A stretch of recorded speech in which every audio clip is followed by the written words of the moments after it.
పాడి పశువులు, గొర్రెలు, మేకలు, పందులు, కుందేళ్ళు, కోళ్ళు మొదలగు వాటిలో వేటి పెంపకం చేపట్టినా అది లాభాల బాటలో పయనిస్తుందా లేదా తెలియడానికి ఉపయోగపడే వజ్రాయుధం ఎఫ్సిఆర్. ఎఫ్సిఆర్ అంటే ఫీడ్ కన్వర్షన్ రేషియో, మేత వినిమయ సామర్థ్యం. ఫామ్ లాభాల బాటలో పయనిస్తుందా లేదా తెలుసుకోవడానికి ఎఫ్సిఆర్ అనేది ఒక వజ్రాయుధం. సాధారణంగా పౌల్ట్రీ యజమానులందరికీ ఎఫ్సిఆర్ గురించి తెలుసు. సరే, ఎఫ్సిఆర్ అంటే ఏంటి, దాన్ని ఏ విధంగా గణించాలి అనే విషయం గురించి తెలుసుకునే ముందు వెటర్నరీ విజ్ఞానం యూట్యూబ్ ఛానల్ చూస్తున్న పాడి పశువుల పెంపకందారులకు, గొర్రెలు మేకల పెంపకందారులకు, కోళ్ళ పెంపకందారులందరికీ స్వాగతం. ఈ ఎఫ్సిఆర్ అనే వజ్రాయుధం గురించి తెలుసుకుంటే మీ ఫామ్ లాభాల బాటలో పయనిస్తుందో లేదో తెలుస్తుంది. కాబట్టి మిగతా వీడియో కొంచెం డ్రైగా ఉన్నా కానీ జాగ్రత్తగా వినండి. పశువులు కానీ, జీవాలు కానీ, కోళ్ళు కానీ 1 కిలో దానా సంగ్రహించడం వల్ల పాడి పశువుల్లో పాల ఉత్పత్తి, గొర్రెలు మేకలు కోళ్ళల్లో శరీర వృద్ధి, లేయర్స్లలో గుడ్ల దిగుబడి ఎంత పరిమాణం సాధించాయి అనేది తెలుసుకోవడానికి ఎఫ్సిఆర్ ఉపయోగపడుతుంది. సాధారణంగా తీసుకున్నటువంటి మేత, దిగుబడి అయిన గుడ్లు, పాలు, మాంసం పరిమాణాన్ని భాగిస్తే వచ్చేదే ఎఫ్సిఆర్. సాధారణంగా ఎఫ్సిఆర్ అనేది 1:1 ఉంటే ఆ లాభాల బాటలో పయనిస్తుందని అర్థం. ప్రాక్టికల్గా 1:1 ఉండడం అనేది అంత ఈజీగా సాధ్యమయ్యే పని కాదు. ఎలా గణించాలనే దాని గురించి ఒక చిన్న 2 ఉదాహరణలు చెప్తాను.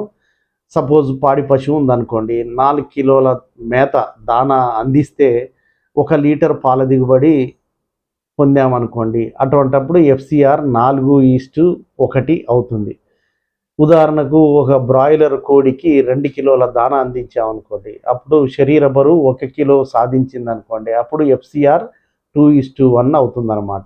ఇందాక చెప్పుకున్నట్టు ఎఫ్సిఆర్ అనేది 1:1 ఉంటే చాలా బెస్ట్, కానీ క్షేత్రస్థాయిలో అది సాధించడం అనేది అసాధ్యం. సరే, ఎఫ్సిఆర్ తక్కువ ఉండడం బెటరా, ఎక్కువ ఉండడం బెటరా అనే విషయం గురించి మనం చర్చించుకుందాం.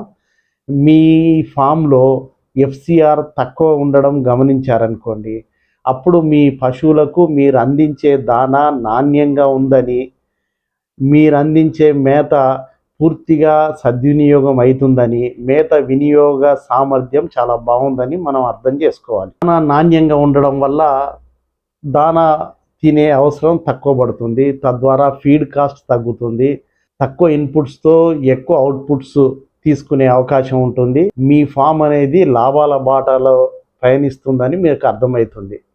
ఇక ఎఫ్సిఆర్ ఎక్కువ ఉందనుకోండి, ఎట్లా తెలుస్తుంది?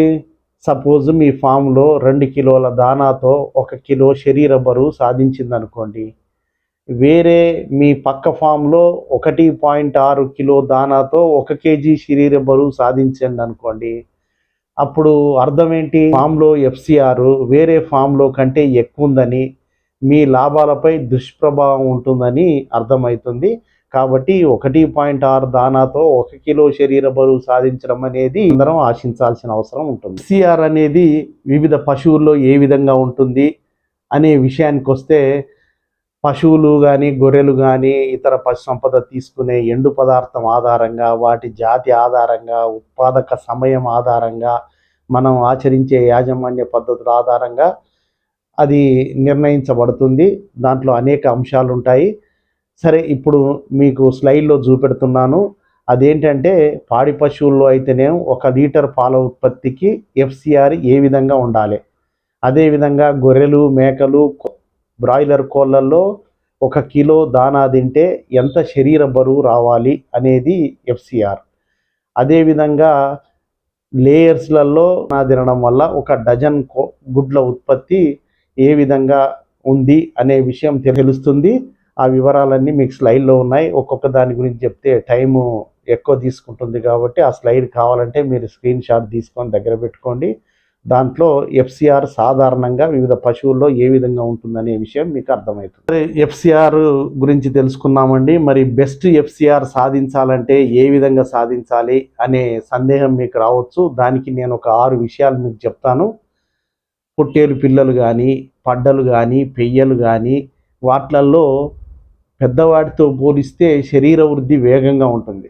కాబట్టి ఆ సమయంలో ప్రోటీన్స్తో కూడిన దానా మనం అందించామనుకోండి, అప్పుడు త్వరగా అవి బరువు పెరుగుతాయి, ఎఫ్సిఆర్ తక్కువ ఉంటుంది, ఫీడ్ కాస్ట్ కూడా మనకు తగ్గుతుంది. 2 బెనిఫిట్స్ ఉంటాయి కాబట్టి ఈ విషయంలో శ్రద్ధ తీసుకోవాలి. రెండవ విషయానికి వస్తే, తక్కువ క్వాలిటీ దానా ఇచ్చామనుకోండి, అప్పుడు ఎఫ్సిఆర్ ఎక్కువైతుంది, ఫామ్ లాభాల బాటలో పయనించదు. కాబట్టి పోషక విలువలతో కూడిన నాణ్యమైన దానా అందించామనుకోండి, అప్పుడు పశువులకు కానీ, గొర్రెలకు కానీ, కోళ్ళ పోషక అవసరాలు తీరి న్యూట్రిషన్ లోపం రాకుండా ఉంటుంది, ఎఫ్సిఆర్ ఆటోమేటిక్గా తక్కువగా ఉంటుంది. ఇక మూడో విషయానికి వస్తే, దానా మనం టైం ప్రకారం పశువులకు కానీ, జీవాలకు కానీ ఇవ్వాలి. దానాలో ఎటువంటి ఫంగస్ ఉండకుండా చూసుకోవాలి. దానా ఎక్కువ ఇవ్వకూడదు, అలాగని తక్కువ ఇవ్వకూడదు. ఎక్కువ దానా ఇచ్చామనుకోండి, దానా వృధా అయ్యే పరిస్థితి ఉంటుంది. కాబట్టి ఎఫ్సిఆర్లో మార్పు వస్తుంది. ఇక నాలుగో విషయానికి వస్తే, మనం ఆచరించే యాజమాన్య పద్ధతుల మీద ఎఫ్సిఆర్ ఆధారపడి ఉంటుంది.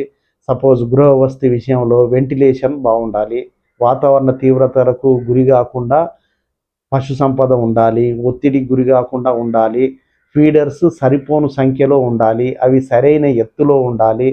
ఫీడ్ వేస్టేజీ ఎక్కువైందనుకోండి, ఎఫ్సిఆర్ ఎక్కువ ఉండే అవకాశం ఉంటుంది.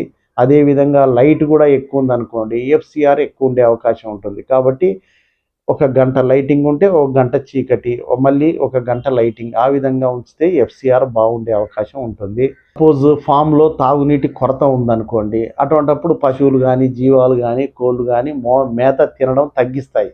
ఆటోమేటిక్గా ఉత్పాదక సామర్థ్యం తగ్గిపోతుంది. అప్పుడు ఏమైంది, ఎఫ్సిఆర్ పెరగడం అనేది సంభవిస్తుంది. అందువల్ల తాగునీరు 24 గంటలు అందుబాటులో ఉంచే విధంగా రైతాంగం శ్రద్ధ తీసుకోవాలి. ఇక ఆరో విషయానికి వస్తే, పశువు ఆరోగ్యం బాగా లేదనుకోండి, క్లినికల్ సమస్యలు ఏమైనా ఉన్నాయనుకోండి, అటువంటప్పుడు దానా ఎంత ఇచ్చినా ఎఫ్సిఆర్ కూడా పడిపోతుంది. అందువల్ల కోళ్ళు కానీ, గొర్రెలు కానీ, పశువులు కానీ ఆరోగ్యంగా ఉండేట్టు ఫార్మింగ్, వ్యాక్సినేషన్ ఇటువంటి వాటిల్లో శ్రద్ధ తీసుకుంటే అవకాశం ఉంటుంది. ఇవి 6 పాయింట్స్ అండి.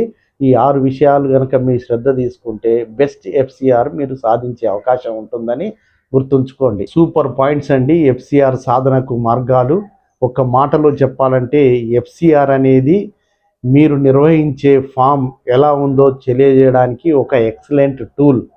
ఎఫ్సిఆర్ తక్కువ ఉండేటట్టు మీరు చూసుకుంటే ఉత్పాదక ఖర్చు తగ్గుతుంది, ఫామ్ విజయపదంలో వెళ్తుందని అర్థం. తక్కువ మేపు ఖర్చుతో ఎక్కువ ఉత్పాదక పొందడానికి ఇదొక దిక్చూచి అని గమనించండి. రైతు సోదరులందరూ ఎఫ్సిఆర్ను తక్కువ అంచనా వేయకుండా, ఎఫ్సిఆర్ తక్కువ ఉండేటట్టు నేను చెప్పిన విషయాల్లో శ్రద్ధ తీసుకుంటారని ఆశిస్తూ అందరికీ ధన్యవాదాలు.